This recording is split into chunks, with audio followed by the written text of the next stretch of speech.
I stood at my son's engagement party watching as everyone celebrated, yet feeling more alone than ever. His fiancé called me a disaster in front of the guests, and it hit me like a punch to the gut. I had spent years giving everything to my family, only to be shoved to the background, ignored, and disrespected. That night, something inside me snapped. I realized I didn't have to be invisible anymore. I bought their wedding venue, kicked them out, and let them feel the consequences of treating me like I didn't matter. If you've ever been made to feel invisible or taken for granted, this story is for you. Subscribe now and join me on this journey of reclaiming your power. My name is Claire. I'm a mother, a daughter, and a woman who's been through more than her fair share of heartache, betrayal, and disappointments. You know the feeling when you've given everything for someone, only to be told it wasn't enough. That's where I was, standing at the edge of my son's engagement party, watching as everything I had built for him and for myself started to unravel. It wasn't supposed to be this way. I had spent the last few months helping Daniel, my son, and his fiancée, Emily, plan what I was led to believe would be one of the happiest days of my life. I thought I was doing everything right. I thought I was being a good, supportive mother. You see, for all of my life, I had been the one to clean up the messes, pick up the pieces, and make sure everyone else was taken care of. But in return, I had always been left behind, treated like a second-class citizen in my own family. The engagement party was meant to be a celebration. It was supposed to mark a new chapter in Daniel's life, and by extension, mine.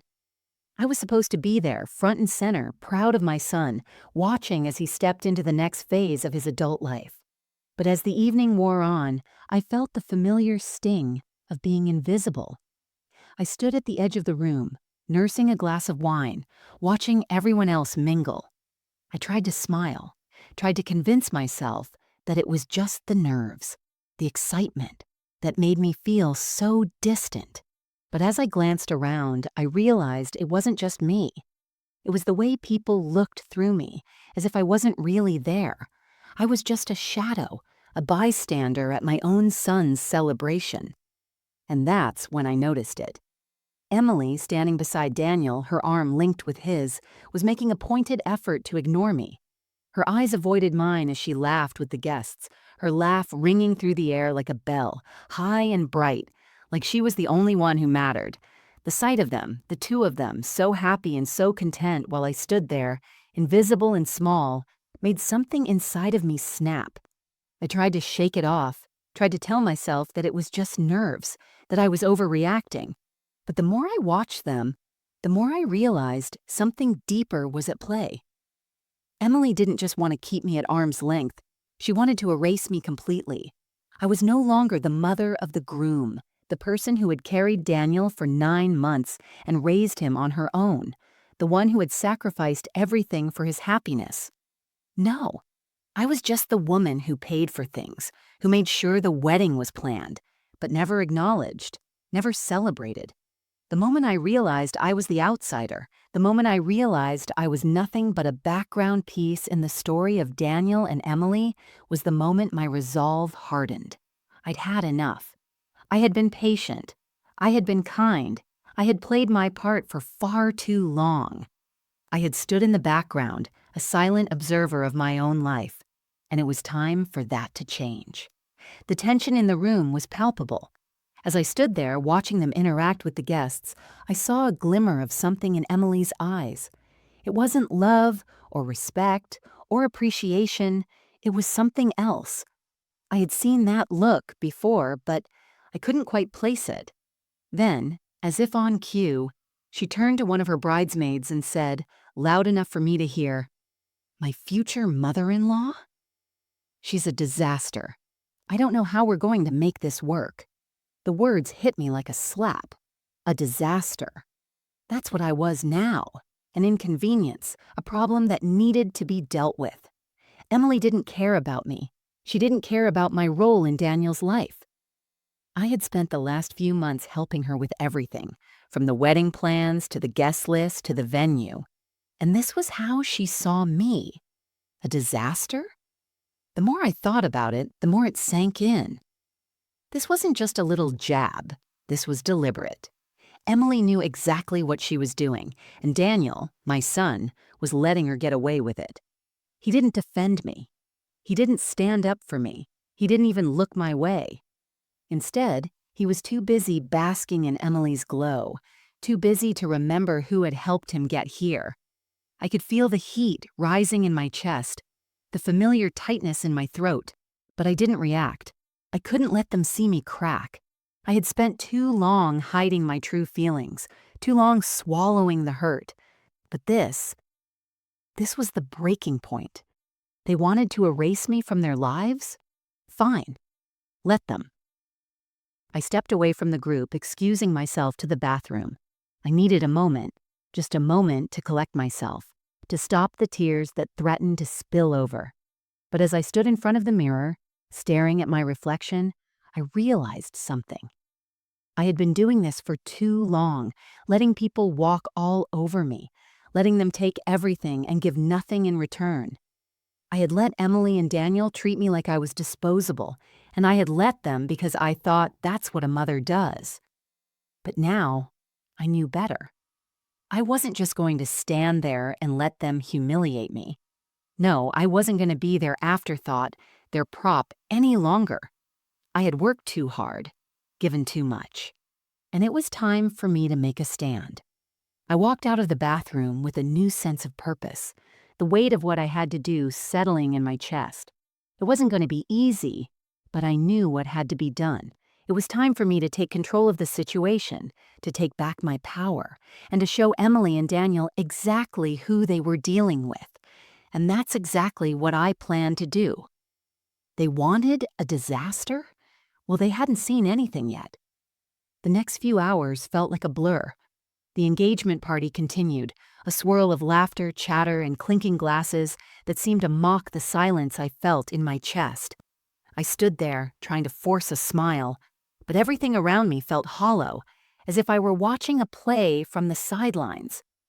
They were all playing their parts, the perfect couple, the doting friends and family and me, just an extra in the background. But that wasn't going to be my story anymore. I wasn't going to be the invisible woman, the one who gave and never asked for anything in return. I wasn't going to stand by and pretend everything was okay when it was clearly not.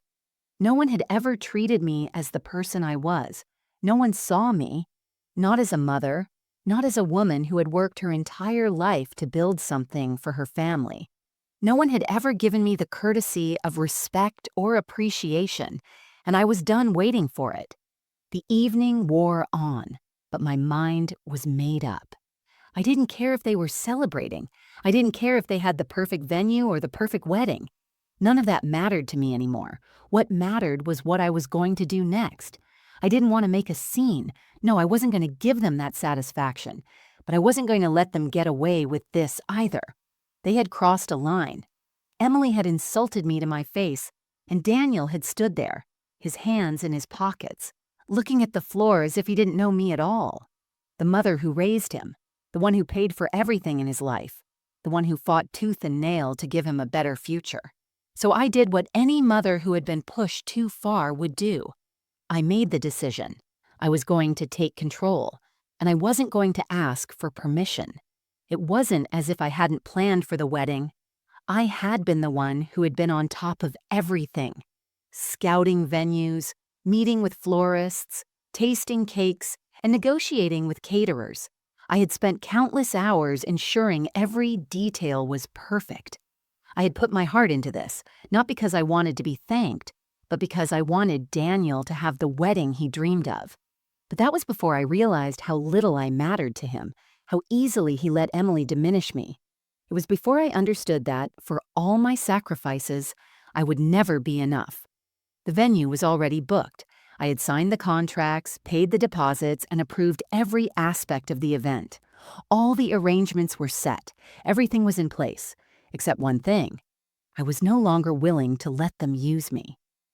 I took out my phone, my hands steady despite the adrenaline coursing through me. I didn't need to explain myself to anyone. I wasn't going to waste my time justifying my actions. The truth was, I didn't owe anyone an explanation anymore.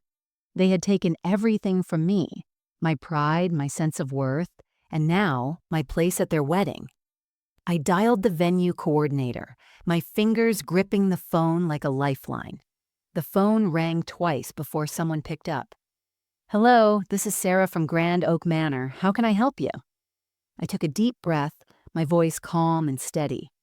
"Sarah, it's Claire Langley. I need to cancel the reservation for Daniel Langley's wedding." There was a pause on the other end of the line. "I'm sorry, you said the wedding for Mr. Daniel Langley," she repeated, clearly surprised. "That wedding is set for next month. Are you sure about this? The contract?" "I'm sure. Please cancel everything. The venue, the catering, the music, the works. It's all canceled." I could hear her scrambling, papers rustling on the other end. "But ma'am, there's a cancellation fee and the contract states—" "I know the contract," I interrupted, my tone firm, unwavering. "Just cancel it, all of it. I've paid my part and that's enough." There was another pause. I could almost hear her trying to process my request, perhaps wondering if I was serious or just emotional. But I wasn't emotional. Not anymore. I had made my choice and nothing was going to change it. "Understood, ma'am. We'll begin the cancellation process right away," Sarah said, her voice professional now, though I could sense the confusion still lingering in her words. "I'll send you a confirmation email. Is there anything else I can do for you?" "Number. That will be all." I hung up before she could say anything else. My hands didn't shake. There was no sense of guilt, no second guessing. Just a feeling of calm, like a storm had passed, and now the skies were clear. I looked across the room where Daniel and Emily were laughing with their friends. The night seemed to stretch on endlessly, but I felt lighter, unburdened. I had taken back control. They were not going to walk all over me anymore. But I wasn't done. No, I still had more to do. This wasn't just about the wedding. This wasn't just about a canceled venue or a few upset wedding guests. This was about the years of being ignored, of being taken for granted, of being treated like I was invisible in my own family. I walked out onto the terrace, the cool evening air hitting my face, and stared out at the city lights below. There was something liberating about this, something freeing. For once, I wasn't holding myself back. I wasn't going to let anyone push me around anymore. If Emily wanted to control every detail of the wedding, let her. But she wouldn't control me. Not now. Not ever again. I knew I had to make some other calls. There were still a few vendors to reach, and I wasn't about to let them think they could hold me to a contract that I no longer felt bound by. I picked up my phone again. This time, it was the florist. "Hello, this is Margaret from Blooming Rose Florists. How can I help you today?" The voice on the other end chirped. "Margaret, it's Claire Langley again. Please cancel the flower delivery for Daniel's wedding. The entire event is off. Don't process any further payments," I said, my voice cold, firm, and unwavering. "You're sure?" she asked, the surprise evident in her voice. "I'm sure," I replied. "Cancel it. Don't send another arrangement. I don't want anything. Just cancel it." "Understood. I'll send you confirmation right away." I hung up, feeling a sense of power slowly creeping in. It felt like a weight had been lifted off my shoulders, a burden I hadn't even realized I was carrying until it was gone. I wasn't going to be anyone's doormat anymore. The night wasn't over yet, and neither was I. They might have thought they could push me aside, but I was just getting started. The party raged on behind me, but I felt a sense of finality in the air. The decisions I had made in the last few minutes were irreversible, and for the first time in a long while I felt empowered. No more apologies, no more excuses. I had finally chosen to stand up for myself. I didn't care how they would react, didn't care if they would be angry or upset. I was past caring. For years, I had been the person who stood in the background, who did everything for everyone else, and who never asked for anything in return. And look where that had gotten me, sitting in the shadows, unacknowledged, ignored, and belittled. I wasn't about to continue playing that role any longer. The phone buzzed in my pocket, snapping me out of my thoughts. I knew who it was before I even looked. Daniel. He'd been calling me for the past few hours, his name lighting up my screen with each call, each message. I didn't need to answer. I didn't want to answer. He didn't deserve my time or my attention. But still, I couldn't help the brief moment of hesitation that gripped me as I looked at his name. I clicked on the message thread and saw a flurry of texts that only confirmed what I already knew. They were starting to feel the weight of the decisions I'd made. Daniel, Mom, where are you? Everyone is asking for you. Daniel, why aren't you here? Daniel, this is ridiculous. Are you upset about the seating arrangement? It's not a big deal. Just come back out, please. Each message stung more than the last, the words both pleading and demanding, as if he could still expect me to comply after everything. It was laughable. Not a big deal? For him, maybe, but for me, it was everything. It wasn't about the seating. It was about the blatant disrespect. The disregard for me and everything I had done for him. I quickly typed a response, my fingers moving with purpose. Claire. The wedding is canceled. I've already informed the venue, the florist, and the band. I will not be part of this anymore. I hit send and put my phone on silent. I couldn't listen to him anymore. I couldn't hear the excuses or the apologies that would come. He didn't understand yet. He probably wouldn't for a while. But in that moment, I realized something. He didn't need to. I wasn't doing this for him or for Emily. I was doing it for me. The cool air from the terrace felt like a balm against my skin as I walked to the side of the house. I needed a moment to collect myself, to process everything. But there was no time for self-pity. The consequences of my actions were already unfolding, and I had no doubt they would come rushing at me soon enough. I stepped back inside, and the room was just as loud, just as chaotic. But I was different now. I had crossed a line I could never uncross. I wasn't just the mother of the groom anymore. I was a woman who had made herself a priority for the first time in years. As I moved through the crowd, I felt their eyes on me. Some of them, the people who didn't really know me, looked curious, confused. Others, the ones who had seen me quietly suffer for years, looked sympathetic, even guilty. But none of them spoke to me directly, and that's when I realized I wasn't just invisible to my son. I had been invisible to everyone for so long, and I hadn't even realized it. I spotted Emily across the room, surrounded by her bridesmaids, all of them laughing and chatting like they didn't have a care in the world. Her eyes met mine, and for a split second I saw something shift in her expression. It wasn't guilt or regret. It was more of a challenge, like she was daring me to do something, to make a scene, to react. But I didn't take the bait. I was done reacting. I wasn't going to give her the satisfaction of seeing me crumble. I walked past her, my head held high, and left the party. I didn't look back. The drive home was quiet, the hum of the engine the only sound that filled the car. The weight of everything that had happened was starting to settle on my shoulders, but I refused to let it break me. I had done what I needed to do. I had reclaimed my power, and I wasn't going to let anyone, especially Daniel, make me feel small again. As I pulled into the driveway of my house, I saw the familiar outline of the roses I had planted in the front yard, their petals soft and blooming under the dim streetlight. The house looked the same, but everything inside me had shifted. I walked inside, shutting the door behind me. The house was quiet, too quiet. It was the kind of silence that should have felt lonely, but instead, it felt like peace. I had no regrets. None.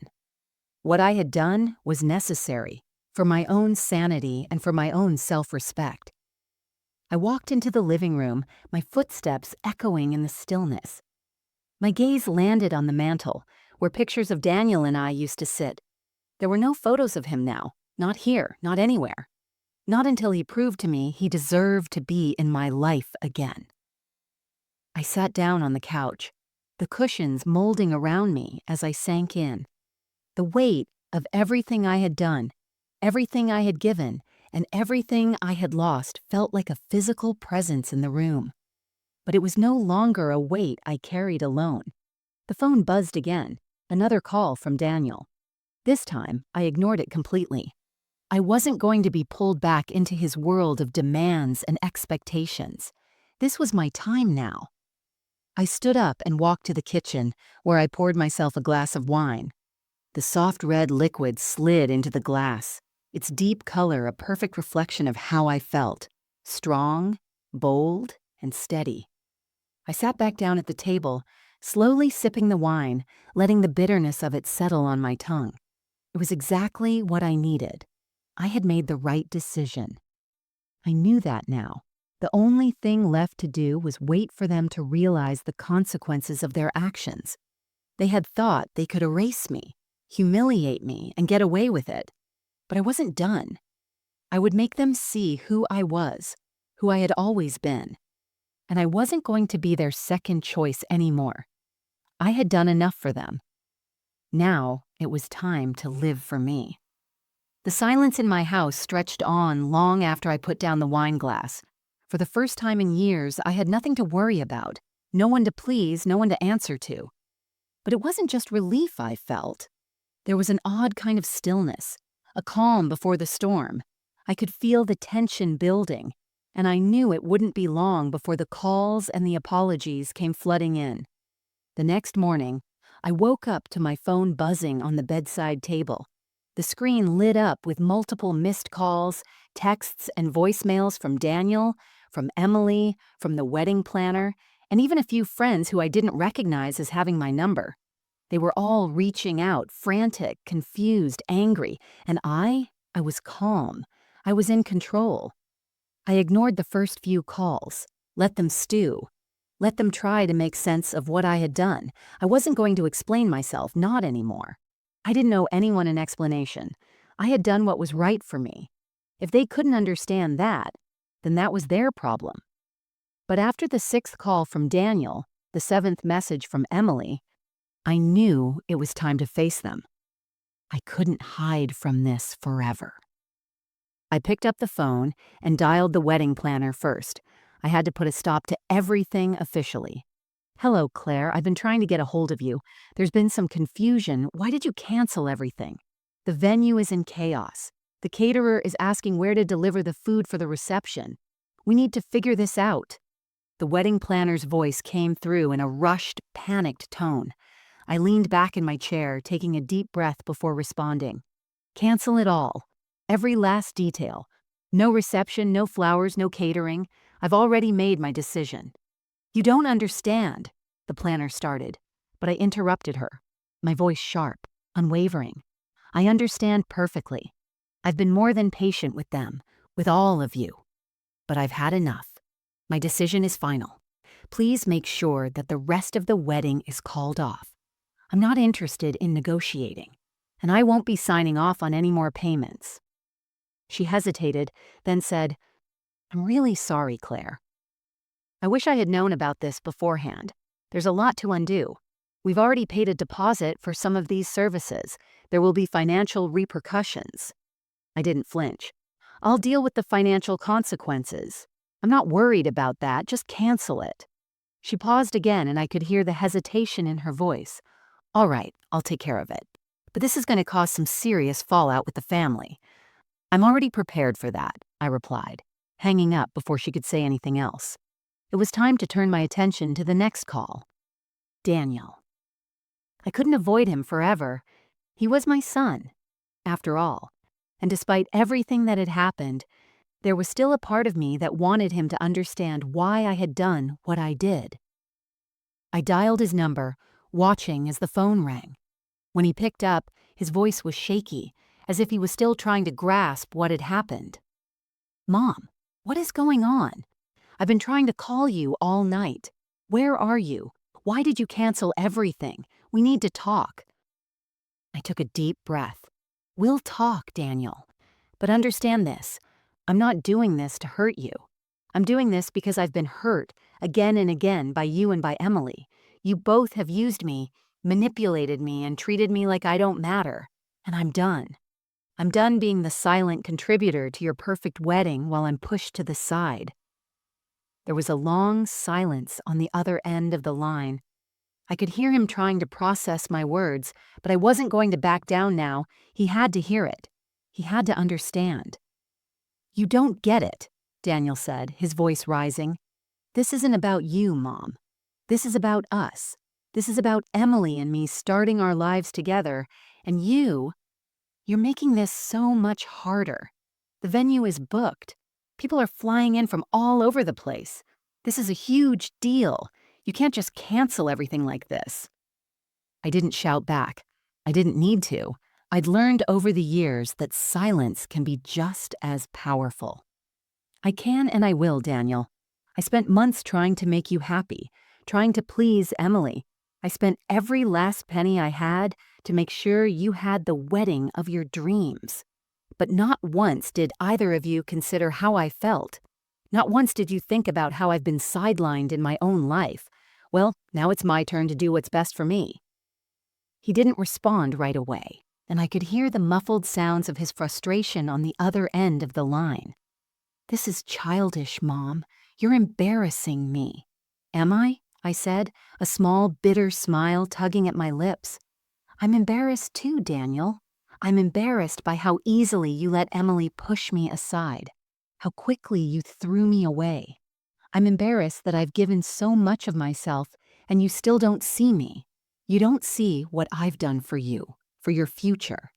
It's always been about you, but never about me." "Why are you doing this?" he asked, his voice quieter now, almost pleading. "I don't get it. Why are you making this harder than it has to be?" I could feel the tears welling up, but I forced them down.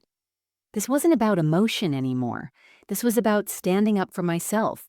I had been quiet for far too long. "I'm doing this because I've been quiet for too long, because I've let you walk all over me, let you take my love and my support for granted. And I'm done, Daniel. I'm done being invisible in your life." The silence that followed felt suffocating. He didn't know how to respond. He didn't know how to handle a mother who was no longer willing to play the part she had been given in his world. "I'll handle the consequences, Daniel," I said, my voice softer now, but firm. "You and Emily have your life, and I have mine. We're done." I hung up, finally allowing the tears to slip out. But they weren't tears of sorrow. No, these were tears of release, of freedom. I had done what I needed to do, and now I was ready to face whatever came next. The calls continued to come in, but I didn't answer. The wedding, the plans, the guests, they could all deal with the consequences of their actions. I wasn't their scapegoat anymore. I had taken back my life. It was time for them to see what happened when you pushed someone too far. I stood up from the chair, feeling the weight of my decision settle on my shoulders. The storm wasn't over, not by a long shot, but it didn't matter. I was done hiding. It was their turn to face the consequences. The days after I made my decision were a whirlwind of emotions and consequences. I didn't expect things to settle easily. No, I knew better. I knew Daniel, Emily, and everyone else would be furious, confused, and possibly even vindictive. But what I didn't expect was the weight of their anger and the sheer force with which they tried to make me reconsider. The first few days were filled with phone calls, messages, and increasingly desperate attempts to get me to change my mind. But there was something about the way their voices trembled, the urgency behind their pleas, that told me everything I needed to know. They weren't just worried about the wedding. They were terrified of losing control. It started with Emily's mother. She was the first to call after Daniel. I could hear the practiced sweetness in her voice, the tightness that came with trying to mask her true feelings. "Claire, darling, I think we need to talk," Susan said, her voice laced with forced concern. "What you've done, it's a bit dramatic, don't you think? I mean, you've always been a bit much, but this?" She sighed heavily. "We need to find a way to fix this. Daniel and Emily, they've been beside themselves, and frankly, I think you owe them an apology. This wedding was supposed to be a beautiful celebration. You've ruined it." I could hear her voice rise as she spoke, the tone shifting from polite concern to something darker, something sharper. But I wasn't about to let her get under my skin. "Susan," I said, my voice even, "I don't owe anyone an apology. What I owe is myself. For too long, I've let other people dictate my worth. For too long, I've bent over backwards for others. Well, not anymore. You can call it dramatic if you like, but it's my decision, and I'm not changing it." There was a silence on the other end of the line, and for a moment I almost thought she would relent. But no, Susan wasn't someone who gave up easily. "I don't understand you, Claire. You've always been so strong, so independent. But this isn't the woman I thought I knew. You're letting your emotions rule you. You're throwing everything away." "Everything?" I echoed. "I'm not throwing anything away. I'm taking back what's mine. My dignity, my peace of mind, my right to be seen and respected. I've given them everything, and they've never even bothered to look at me. They think they can throw me away because they don't need me anymore, but they're wrong. I'm not disposable." Susan's sigh was heavy, and I could practically hear her rolling her eyes on the other end. "Fine. Do what you want, Claire. But don't come crying to me when the fallout from this ruins everything. Daniel won't forgive you for this." Before I could respond, she hung up. And that was just the beginning. The next call was from Daniel. His tone was quieter, more frustrated than panicked, but there was still an undercurrent of disbelief that ran through his words. "Mom," he started, "I don't get it. Why are you doing this? Why are you throwing everything away? You said you'd help me, and I've asked for so little over the years. What's the point of all this? You're making me look like the bad guy, like I don't care about you." I shook my head as I held the phone to my ear, my mind racing. There it was again. The guilt, the manipulation, the same emotional blackmail I had been fed for years. It was always about him, always about his feelings, his comfort, his needs, never about me. "Daniel," I said, my voice steady but firm, "I'm not throwing anything away. I'm making a choice to stop being invisible, to stop sacrificing myself for you. You've taken so much from me, and you've never once asked if I was okay. You think I don't care about you, but this is about me finally caring about myself." He was silent for a long time, the crackling tension between us thick enough to suffocate. "I just don't get it," he finally said, his voice small. "Mom, you're my mother. Why are you doing this to me?" "Because I have to," I replied quietly, "because you didn't leave me any other choice." I hung up without another word, knowing that this time there was no going back. But even as the calls and messages kept coming in, I stood my ground. I wasn't afraid of the consequences anymore. In fact, I welcomed them. I was done being the person who did everything for everyone else. I'd spent too many years being the person everyone could rely on, the one who made everything happen. And now it was time for me to step back and let them handle their own mess. The next few days were a blur of chaos. I could feel the weight of their anger and frustration bearing down on me from all sides. But I didn't flinch. I didn't back down. I had made my decision, and there was nothing left to discuss. Then came the final blow. Emily, the woman who had made me feel like I was nothing but a nuisance in her perfect world, decided to reach out. But her message wasn't what I expected. It wasn't filled with apologies or even anger. No, it was something else entirely. It was a cold, calculated attempt to remind me of just how much I had lost. Emily's message: "I just wanted to remind you that I'm the one marrying Daniel. I'm the one who's going to be part of his future, not you. You had your time. This is my time now. So while you may think you've won, just remember that you're going to be left behind. And that's all on you." I stared at the screen, the words burning a hole in my chest. But they didn't hurt the way I thought they would. No, instead, they gave me a strange sense of clarity. She wasn't just trying to hurt me. She was trying to make me feel small. She was trying to remind me of my place, of how she thought I didn't belong, but I wasn't going to let her, not anymore. I turned off my phone and threw it on the couch. I wasn't going to let them control me any longer.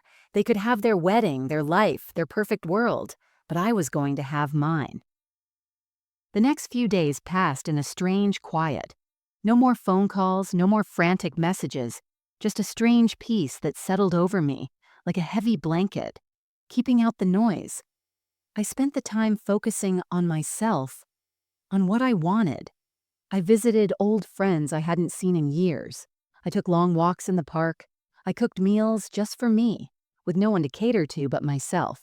It was strange at first, but in the best way. And then, as the days wore on, something unexpected happened. I started to feel something I hadn't felt in a long time.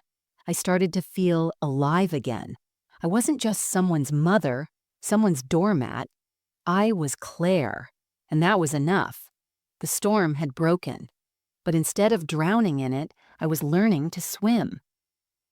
As the days turned into weeks, the initial storm of backlash from Daniel and Emily slowly began to subside, but the ripple effects of my decisions were just beginning to take shape. At first, I felt the familiar sting of guilt. I had always been the one to smooth things over, to try and make amends, to show up for everyone else no matter how little they showed up for me. It was hard to quiet the voices in my head telling me I was being selfish. It was hard not to pick up the phone when I saw their names on the screen, to not reach out and apologize for the chaos I had caused. But I didn't. I couldn't. For the first time in my life, I had made a choice that wasn't about anyone else. It was about me. It wasn't about repairing the relationships that had long been broken. It was about rebuilding myself. And I wasn't about to undo that just because things got uncomfortable. I spent the next few weeks living in a way that I hadn't in years. The house felt different. Quieter, yes, but not lonely. There was a peace to it now, a sense of control I hadn't realized I was missing. I spent time with friends, went out for coffee with people who actually saw me, who cared about me for me, not for what I could do for them. It was small things, really, but it was the first time in ages I felt truly valued. I joined a book club I had been meaning to sign up for years. I took painting classes on the weekends, something I had always wanted to try but never had time for. I even took a spontaneous weekend trip to the coast just to breathe the salty air and watch the ocean stretch out before me, endless and free. For the first time in so long, I didn't feel guilty for enjoying myself. I didn't feel like I was taking something from anyone. I wasn't asking for permission to be happy anymore. But as my life began to shift, so did my understanding of what it meant to be truly free. I realized something profound. My worth wasn't tied to my family. It wasn't tied to how much I could give or how much I could sacrifice. My worth was in my voice, my choices, and my ability to say no more. The first time I ran into someone from the wedding, it was almost by accident. I had gone to the local farmer's market early on a Saturday morning, enjoying the crisp air and the bustle of the small town. I was picking through some fresh tomatoes when I heard a familiar voice. Claire? It was her, Susan, the same woman who had scolded me for ruining Daniel's wedding. Her smile was tight, forced, and as soon as I turned around, I saw the awkwardness in her eyes. She didn't know how to approach me. She didn't know if she should act like everything was fine or if she should apologize for the way she'd treated me. She settled for something in between. Hey, Claire, I didn't expect to see you here. How have you been? She asked, though her voice lacked the warmth it once had. It was like she was tiptoeing around the elephant in the room. I took a moment to look at her, to gauge her sincerity. I had no intention of letting her off the hook for the way she'd dismissed me, but I had also come to terms with something important. My peace didn't come from holding on to grudges. It came from letting go. I've been well, Susan. Really well, I said, smiling softly. Taking some time for myself. Things have changed. I'm learning to enjoy life a little more these days. I let the words hang in the air, casual but pointed. Her eyes flickered with something. Maybe guilt, maybe discomfort, but she quickly masked it with a fake smile. "That's good, really good to hear. Daniel misses you, you know? He's been asking about you. And Emily, well, she was really upset about how everything turned out. It's been hard for them." I felt a familiar wave of emotion rise, but this time I didn't let it take over. I didn't need their validation, not anymore. I wasn't their scapegoat, and I certainly wasn't their excuse for a perfect wedding. "I'm sure it's been hard," I said, not unkindly, but firmly. "But Susan, sometimes things need to fall apart before they can rebuild. I've spent so much of my life keeping everything together for everyone else.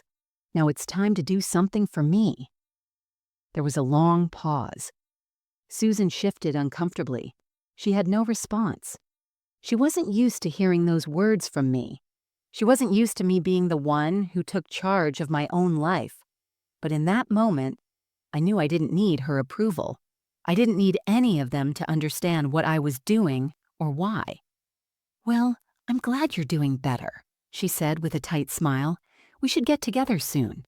But I knew what that really meant. She was trying to smooth things over, trying to remind me of the way things used to be. But those days were over. "Sure," I replied, my voice cool but polite. "Maybe sometime. Take care, Susan." I walked away feeling stronger than I had in years. I didn't need their approval, their validation, or their pity. I had learned something in the weeks since I had made my choice. I didn't need anyone to complete me. I was complete on my own. As the days passed, I continued to distance myself from the toxic elements of my past. I didn't reach out to Daniel, and I didn't chase after Emily or anyone else who had ignored me. The truth was, the more time I spent away from them, the clearer it became that they weren't the ones who needed to change.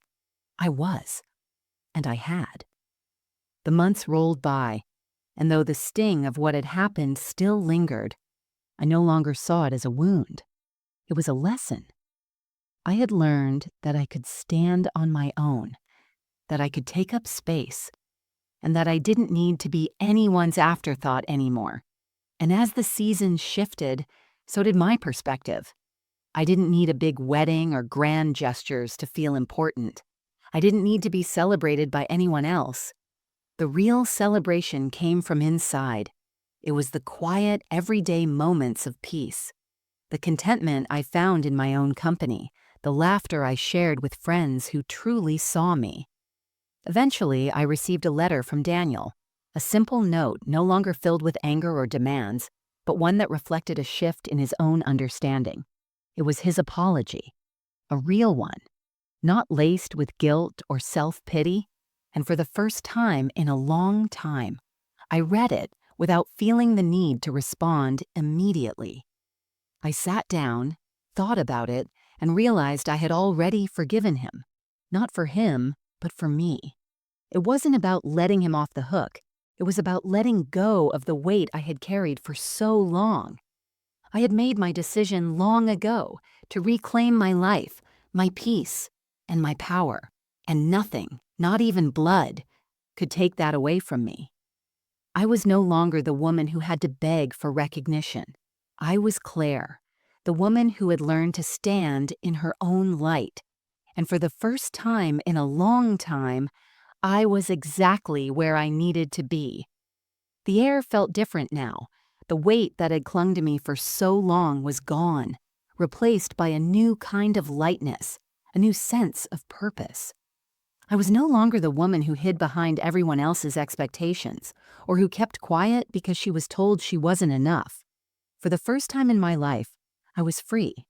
Free from the guilt, the hurt, and the self-imposed obligations that had once defined me. The change in me wasn't dramatic. It wasn't an overnight transformation, but it was there, slowly creeping into every part of my life.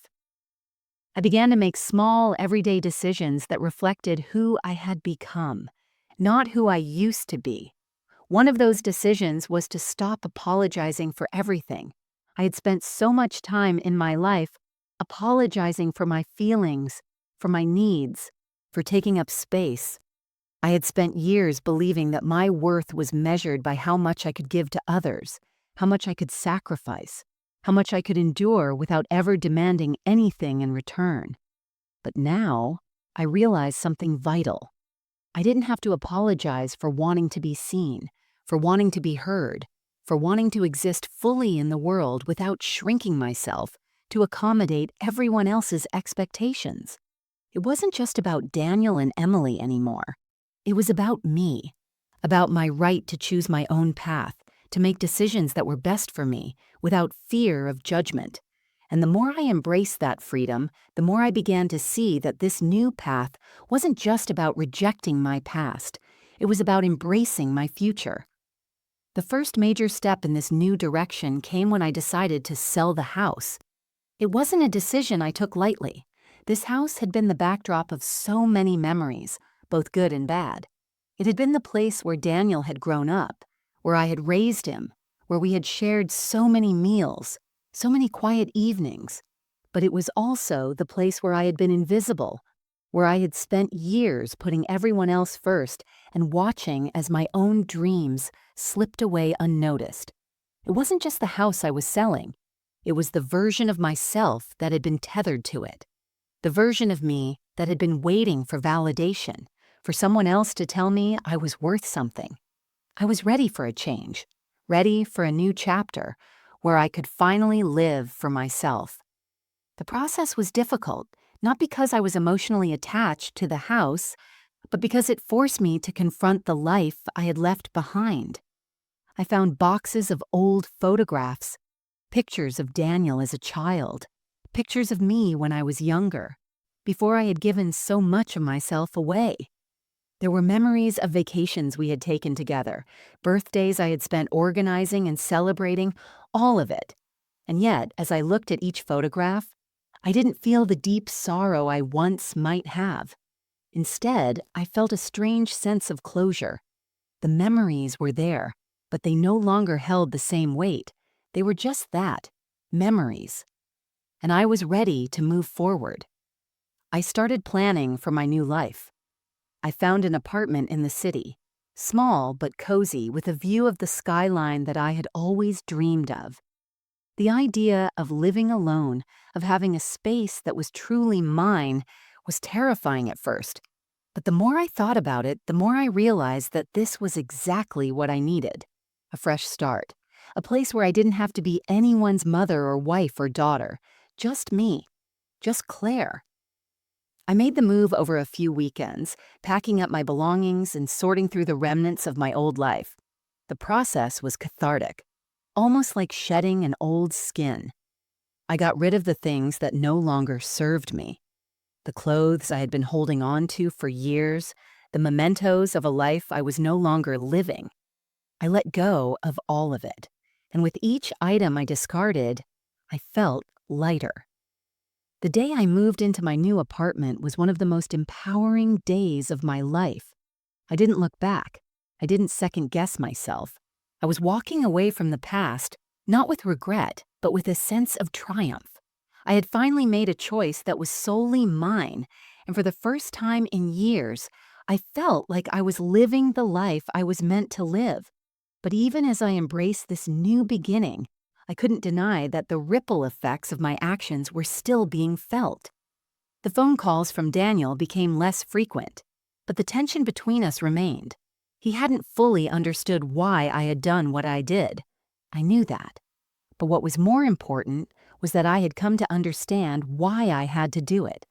I had to stop being a placeholder in his life. I had to stop being the woman who could be relied on for everything, but never truly seen. A few weeks after I moved into the apartment, I got a letter in the mail from Daniel. It was a long one, and I could tell it had taken him some time to write. It wasn't an apology, not exactly, but it was a recognition that things had been difficult, that I had been hurt, and that he didn't fully understand the depth of my actions. The letter ended with, "I still don't fully understand everything, but I'm trying. I hope we can find a way forward, but I know I've got a lot of work to do. I want you to know that I'm proud of you, Mom. Even if I didn't show it before, I see you now, and I'll keep working on being the son you deserve." Reading those words was surreal. It wasn't perfect, it wasn't what I had wanted from him, but it was progress, and that was enough. I wrote back a simple, honest letter. I told him that I appreciated his words, that I had no expectations, but that I needed time to heal. I wasn't ready to jump back into a relationship with him. I wasn't sure when or if I would be, but I also wasn't going to close the door on him completely. I had learned to give myself the space to decide what I wanted, and I had learned to trust myself enough to take it. I placed the letter in the mailbox and stood there for a moment, just breathing. It felt like a weight had been lifted. I had finally made the decision to stop carrying the burden of other people's expectations. And now I was learning how to carry only what I wanted. It was a slow process, but I was finally doing it. In the weeks that followed, I threw myself into my new life. I spent time with old friends, made new ones, and enjoyed the simple pleasures I had neglected for so long. I learned how to sit in the quiet and enjoy my own company, something I had never allowed myself to do before. But even as I embraced my newfound freedom, I knew I hadn't truly let go of everything. There were still wounds to heal, relationships to repair, and lessons to learn. But I wasn't afraid of the future anymore. I wasn't afraid of what I might lose, because I knew now that I could never lose myself again. I had found my voice, and I would never be silenced again. It's funny, really, how life can change so quietly, almost without you noticing until one day you wake up and realize you're standing in a completely different place from where you were before. That's what happened to me. It wasn't some dramatic moment of revelation. It wasn't some grand gesture. It was just a steady, quiet shift. And when I looked around, I saw a woman I didn't recognize at first, strong, independent, calm. Someone who had chosen herself, finally. The weeks that followed my move into the apartment were the most peaceful I'd felt in years. Sure, there were moments of doubt, moments when I questioned whether I was doing the right thing. But every time those doubts crept in, I reminded myself of what I had left behind. The guilt, the constant need to please, the weight of being invisible in my own life. None of that had been worth holding on to, and none of it could be worth holding on to anymore. I found joy in the little things. Cooking meals for myself without worrying if someone would appreciate it. Spending lazy Sunday mornings reading books that had been on my shelf for ages, but that I'd never had the time to read before. It was all simple, but it was all mine.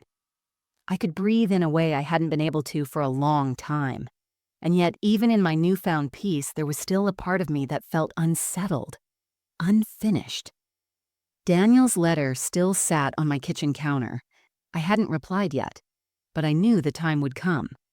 I wasn't ready to dive back into that relationship fully, not yet. I had to heal first, but when the time was right, I would write him back. I would tell him that I appreciated his apology, but that I still needed time. I needed him to show me he understood, not just through words, but through actions. I needed to see that he respected my choices, respected my boundaries, and when he did, when he proved that he truly saw me, then we could move forward. The most surprising part of all this wasn't the silence from Daniel or Emily. It wasn't the distance I had created between us. It was the fact that I was okay with it. I wasn't angry anymore. I wasn't sad. I just was. I was living my life, and I was finally allowing myself to feel everything that came with it. The freedom, the peace, the joy, and even the occasional pain. All of it was part of my new reality. And so I moved forward. I didn't need the past to define me anymore. I didn't need to keep reaching for approval from people who had never truly seen me. I was enough on my own. I knew that now. I had learned that through every sacrifice, every tear, every quiet moment of rage and regret. I had learned that I could live for myself without guilt or apology. The future wasn't perfect, it never would be, but I no longer feared it. I wasn't afraid of change, of stepping into the unknown. I had already taken the hardest step of all, choosing myself. And with that choice, I knew I was ready for whatever came next, because for the first time in my life, I was the one in control, and I would never, ever let anyone take that from me again.